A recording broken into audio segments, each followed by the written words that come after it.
வணக்கம் சார். எல்லா சத்துகளும் நிறைந்த ஒரு மூலிகை இருக்கு ஆமா. அப்படின்னீங்களே, அது என்ன மூலிகை? அதான் சார் இந்த தவசிக்கீரை. தவசி கீரை. ஆமா. சொல்லுங்க இத பத்தி. ஏன்னா இது வந்துட்டு தவசிக்கீரைன்னு சொல்லுவாங்க. தவம் இருக்கிறவங்க கூட இது சாப்பிடலாம். தவம் இருக்கிறவங்க வந்து உணவு இல்லாமல் ரொம்ப நாள் அப்படியே இருப்பாங்க. அவங்கெல்லாம் இது ஒருவேளை சாப்பிட்டா கூட அவங்களுக்கு போதிய வைட்டமின்ஸை கொடுக்கும்.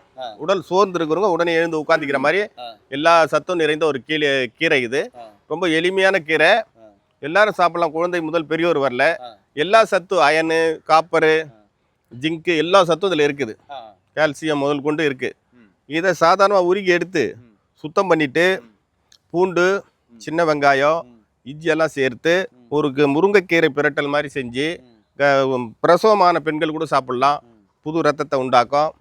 ஆண்களும் சாப்பிட்லாம், குழந்தைகளும் சாப்பிட்லாம். அப்பேற்பட்ட ஒரு கீரை தான் இந்த தவசிக்கீரை. தவசிக்கீரை. ஆமாம். என்ன நினைக்கிறீங்களே, உங்களுக்கும் மல்டி விட்டமின் வேணும்னு நினைக்கிறீங்களா? கண்டிப்பாகவே இந்த தவசிக்கீரையை பயன்படுத்தி பாருங்க. ஐயா நன்றிங்கய்யா.